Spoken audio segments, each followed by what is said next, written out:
Hey guys, it is June 15th, the Daily Chill. I am back with Karate Mike, aka Mike Driscoll, aka MD, and we got Paulie Walnuts back in the house.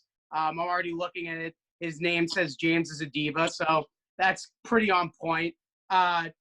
Enough for everyone to laugh about today, because Rob Manfred comes out. He's more waffle than the Waffle House, saying that he's not confident now that there will be a 2020 baseball season. Unfortunately, he said, I can't tell you that I'm 100% certain that's going to happen.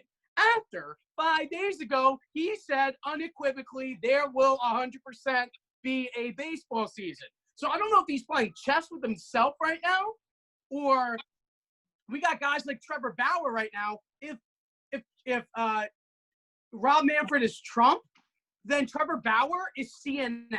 Because, God, does Trevor Bauer hate Rob Manfred so much? Doesn't even call him commissioner. No respect.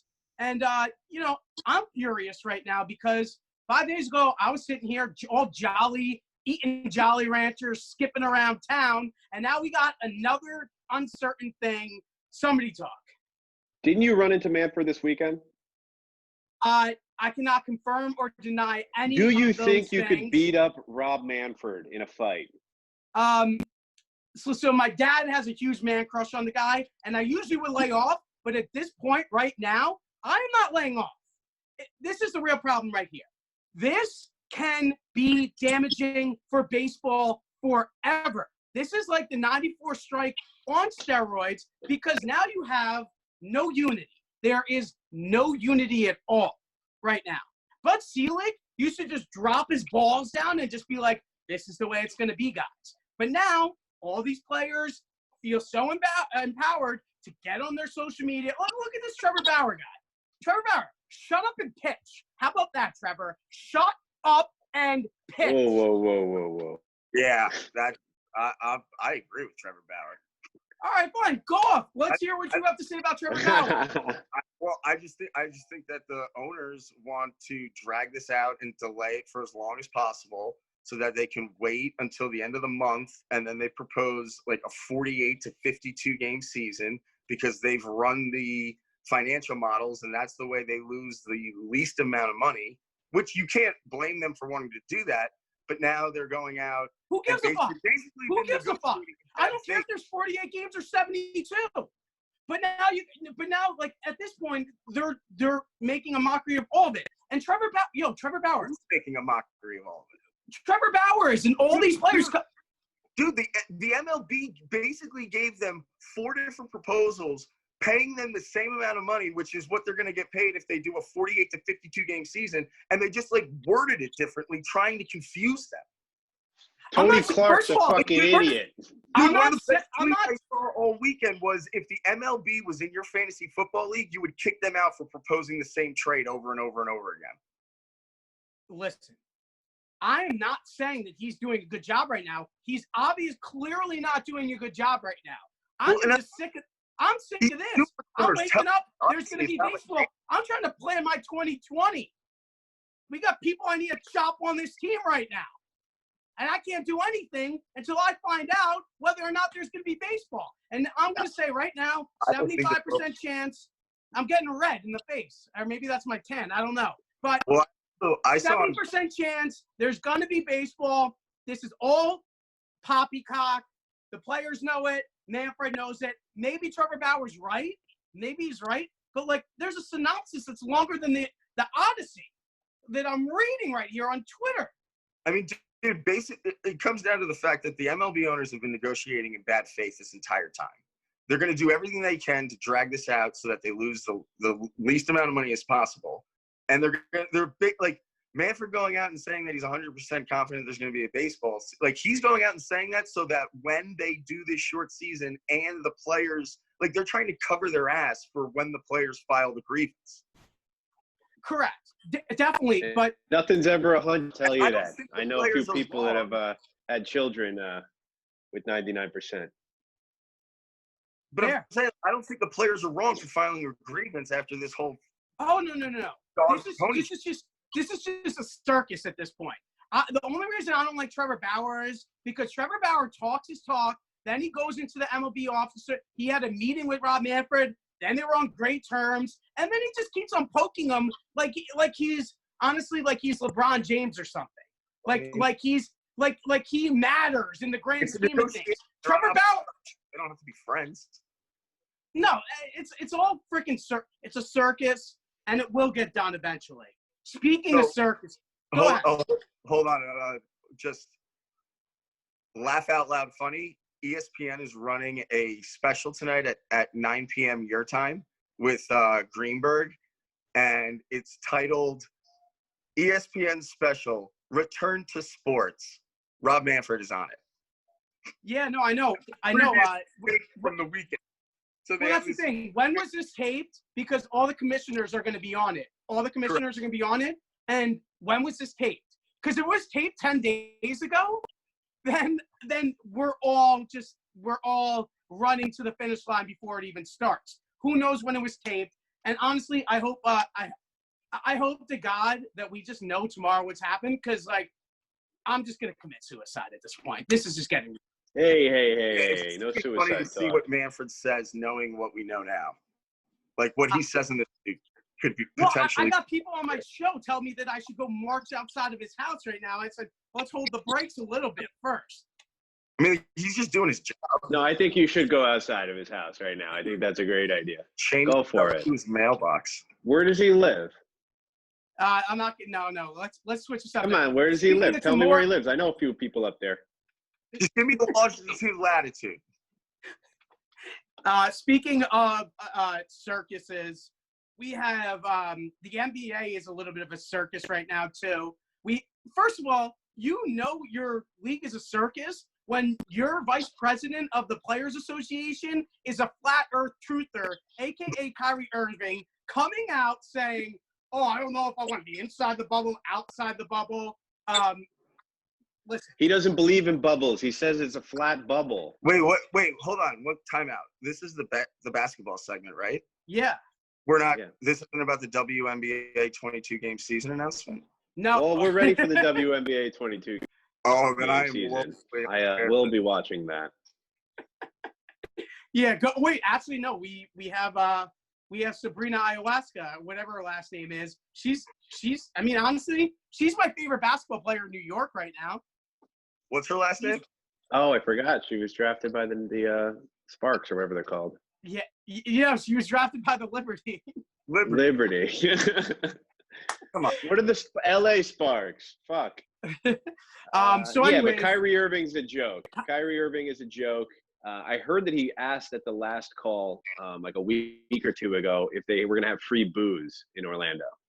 Yeah. That was reported today. You don't, when you get invited to a wedding, you don't ask if it's open bar? Come on. He's going to be there for 3 months. Yeah, but Kyrie Irving's a millionaire. If you Kyrie Irving is going to be there for 2 weeks. Yeah, dude.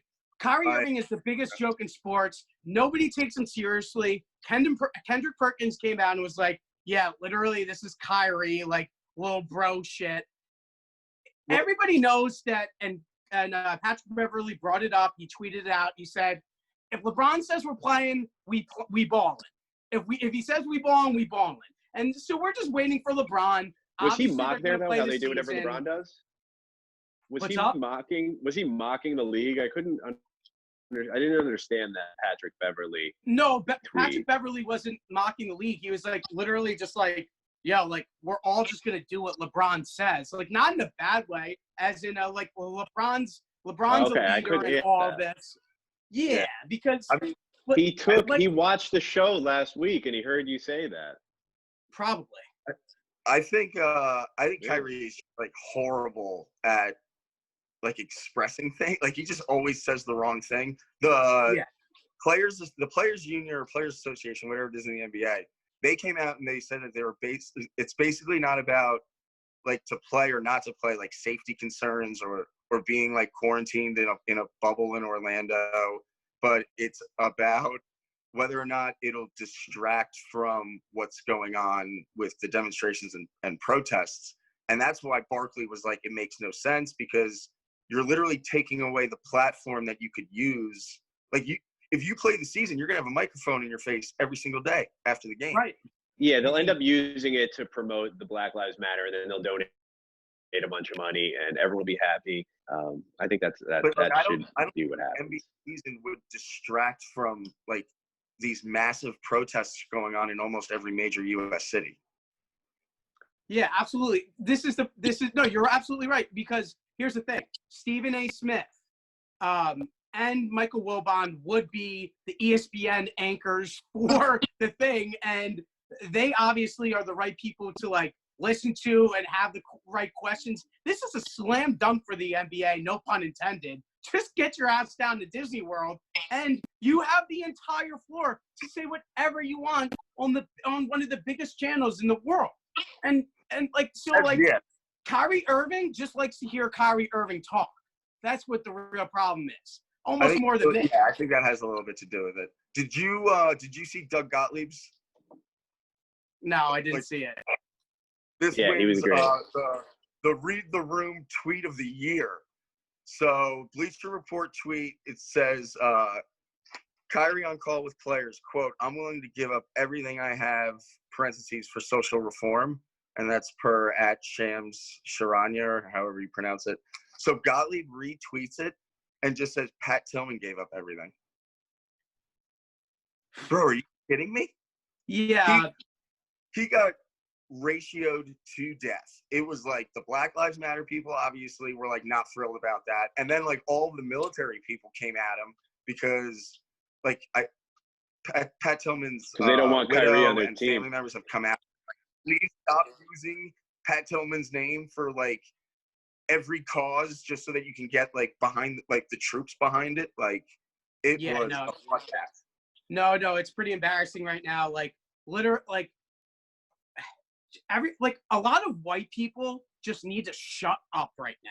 There are too many people right now that are white that think that they're doing the right thing and they're not doing the right thing. Shut up. Let people who have gone through this talk about it, because what am I going to sit here all day and just scream about it? No. If you don't have perception from or the perspective from like a minority in a low income neighborhood and what they had to go through, shut the F up. Right.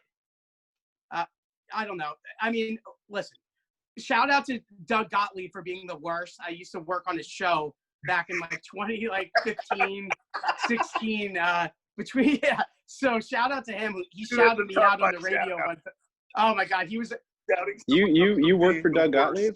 It was literally the worst 3 hours of anyone's day ever. Like, he was just, he was the worst. He is friends with Dan Patrick, though. I still don't know how, but he is friends with Dan Patrick, because whenever I listen to Dan Patrick, he's on doing college basketball, but I digress. Do we have any other thoughts before we get into the top five? Well, we still have the golf, and I have a quick Jets update. Yeah, all right, go ahead with both of it. So, Jets update. They suck.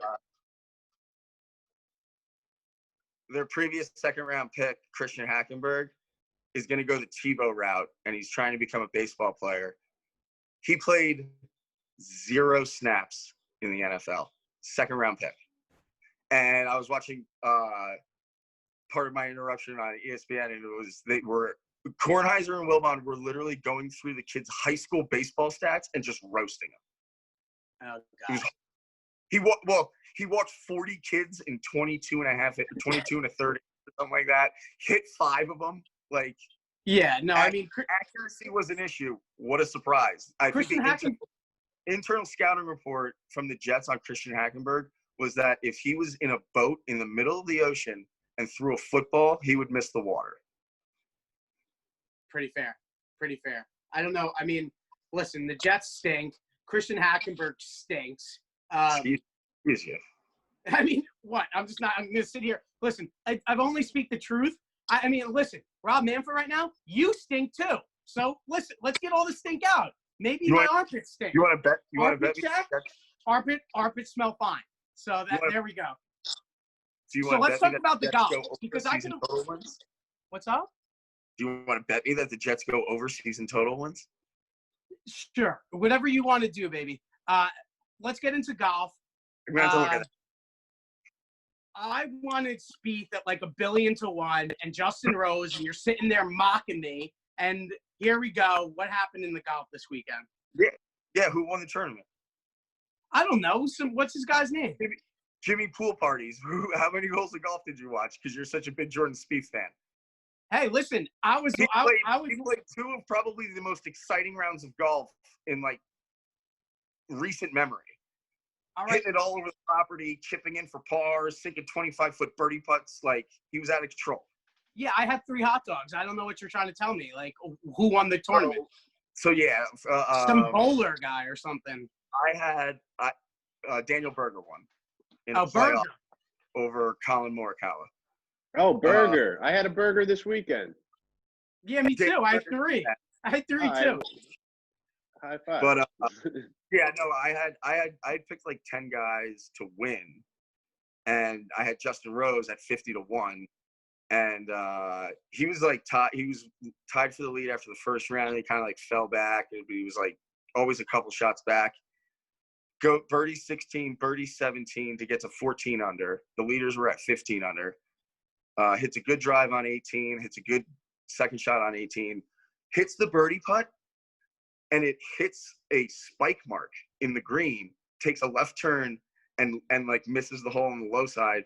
And if he had made that, wow, James, are you happy you didn't watch the golf this weekend? Yeah. So if he had made that putt, he would have got Sounds boring.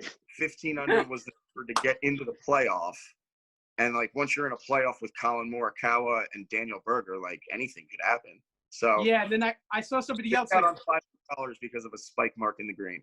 Yeah, but shout out to CBS Sports because they did it better than anyone. They got back to normalcy. Shout out Nick Faldo. See, like I know enough to talk about it. I was eating burgers while Berger was putting greens. You know what I'm saying? I went golfing there and was then so I much ate some other burgers. sporting events to watch. I understand that how you can miss the golf. There was a lot going on in the sporting world this weekend.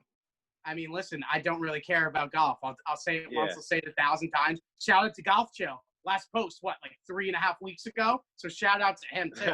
All right, let's do a top 5. We're doing a top 5. Top five. Are you going to do a top 5 of shout outs for being the worst? You're 40% of the way there. I mean, it's been a wild show so far. All right, we're doing a top 5 MLB steroid users. So of the basically steroid anybody in the era, 90s, Home run Yeah, hitters I mean- from the steroid era. steroid era. Home run hitters. Home run hitters only? That's what you Just said. You bring came the up top 5. All right, top 5 listen, people that we think that did steroids. If you guys say like Ken Griffey or something, I'm running out of the room. I don't have time. I personally injected Ken Griffey right in the ass. All right. it was him and Post-playing career. Producer Luke was the one who set up the order. I'm first. I don't know who's second. Who's second? He is. Okay, so then we'll do it that way. Starting off, number 1 steroid user, I'm going with Barry Bonds. Met him in 2002 in Milwaukee at a gala.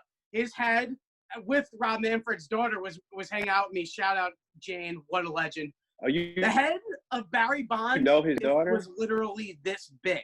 That night I met him, this big, the home run king for a reason. I would consider him the home run king because everybody was using steroids at that point. But number 1 pick, Barry Bonds. All right. I will go in honor of last night, Mark McGwire. Dude caught his 70th home run baseball, and he was going to trade it to the team for a signed jersey, a signed bat, and a different ball signed by Mark McGwire.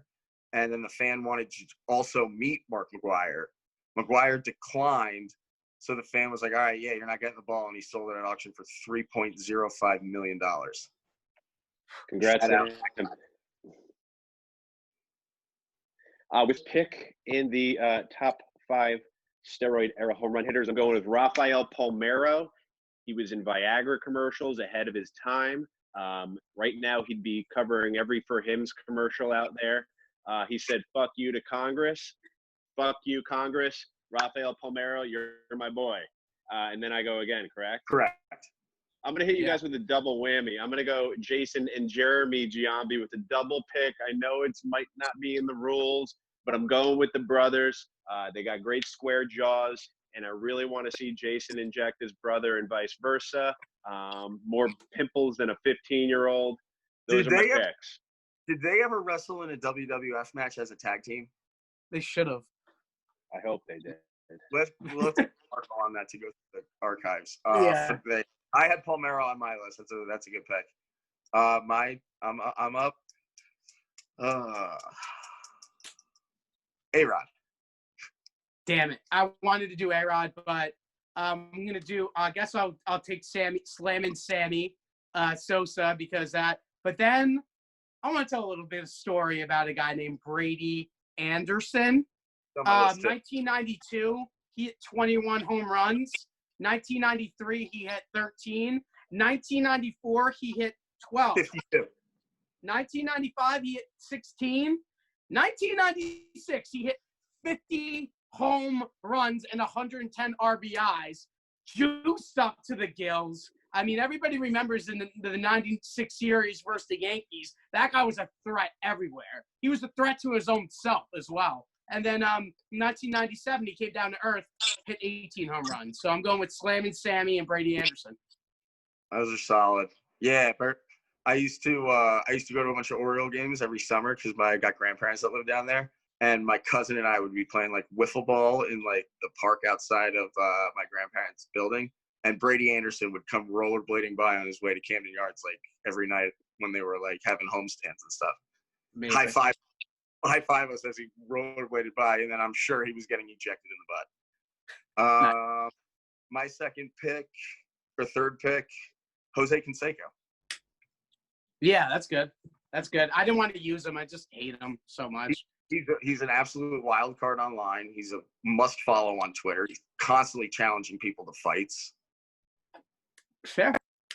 All right. Mike, I'm going to go with Mike Piazza. Went through a lot throughout his career. He had to address gay rumors. He's a big fan of heavy metal. So I'm going with Mike Piazza for my third pick. And then I'm going to go with Jeff Bagwell. No one had a wider stance than Jeff Bagwell. And I'm sure when he was getting injected in the tush, he was super wide, just like his batting stance. Those are my picks. All right, so I have one more. I'm going to go Gary Sheffield. Like one of the most violent swings in baseball. So that's a pretty good one. That's pretty. I don't know if Gary definitely did steroids. He probably did. Oh, yeah. Okay. Know. He's on the fucking report. All right. Well, you know what's funny? Okay. When I was researching this, I thought we were doing pitchers as well. So shout out to Roger Clemens and how dare you? How dare you? It's his birthday today. Give him some slack. Is it Happy really? birthday, Andy Yes, Pettit. his birthday today. Oh, yeah, and happy birthday, KB. KB and Andy Oh, yeah, Pettit. happy birthday. Happy birthday. Should we sing Happy happy birthday? I don't think so. You know what? Maybe I don't have any wine here. I would say I would drink some at the end for her, but, whatever it is. Shout out to Jason Grimsley as well. Remember when the Balco thing came out? It was like 40 or 50, like, pretty good to great players. And then it was like Jason Grimsley. Are you kidding me? You have a 7.0 ERA. So shout out to him. But I'm going to go with Ken Caminiti just because I like that name. Rest and then, in peace. And you know what? I'm going to go with a cool name, another cool name, Benito Santiago.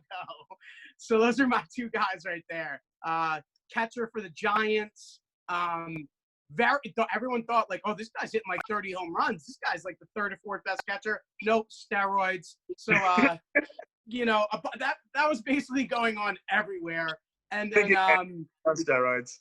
And yeah, and shout out to. Oh wait, you guys are still going? No. Yeah. Oh wait, no, we have one more. We have one more. Okay.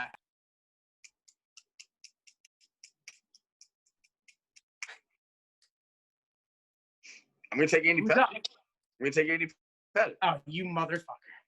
What? You He's a- motherfucker. It's his birthday. Steroid his birthday. user, and it's his birthday. I'm taking Andy Pettit.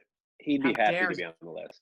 And it All puts right. 3 Yankees on my list. So With my final pick, I had to pick a Red Sox, a lesser-known player, Trot Nixon. From 2001 to 2003, he averaged 26 home runs a year. The following year, when steroids were banned, he never hit over 13 again. He always had a dirty helmet, full scholarship to play quarterback at NC State. Trot Nixon is my final The pick. most punchable face in the world. I hated Trot Nixon so he much. would have punched your face so good. Yeah, I And then he mean, would have taught listen, you how to take steroids. oh, man, I wish he yeah, was. Foster was the perfect city for him because anytime he wanted, he could just stroll through Southie and get into a fist fight. Yeah, no, I mean, honestly, that's a pretty legit name. I was just going with funny names after you got guys like Bonds and Sosa on your team. You got to spice it up a little bit. But yeah, so that's fine. I think You that's didn't even fine mention that Ken Caminiti's dead. Is he? Yeah, heroin, I think. Oh man, stat check that. Luke, is Ken Caminiti Rest alive? in peace. Someone fact check that. So we gotta check this before we get off. I wouldn't be able to come close to spelling that even to Google it. CAM. No. Someone Oh else. yeah, crap. He Yeah. died in 2004. He died from a speedball. Ooh, big drug guy. He died of a Like cocaine and fastballs. heroin overdose in October. You know what? Shout out Ken Caminiti. Live the guy life loves to the needles. fullest. The He guy lived loved life the to the fullest. He He died do in the not- Bronx. We do not Yeah, condone he was in the drugs. Bronx, dude. We do He not died condone outside drugs Yankee on Stadium. the sports show, but Ken Caminiti, absolutely. Sorry, go ahead, Mike. He died in the Bronx. Oh God, Isn't that weird? this is. Let's go to his talking resting about spot right suicide now. before. For me talking about suicide before to drafting a guy that overdosed on cocaine, you really hate to see a lot of this today. But He would not be the first New York athlete to OD in a car parked in a borough. So let's not throw stones. Everyone's on their own. Yeah, All Derek right, Jeter did that. And no one really knows about it. any last words from either of you guys? I think we're good. Let's get sports back on. Yeah, we're on the Hilton Head, Harbor Town, RBC Heritage, awesome golf Yeah. course. James Okay, Wong. so and got too next many time. parks to go to. And next time we'll put some bets on it so people actually care about the golf. Yeah, that's what I tried to do last week, but then you ended the show before we did it. So Yeah, special shout out to KB. I think she's 26 today. I don't know. DJ LeMahieu's number 26, right? Boom, DJ LeMahieu here. Shout out DJ LeMahieu. As always, 26. go Yankees. TheSportsChill.com. Fire. Go Red Sox. Fire.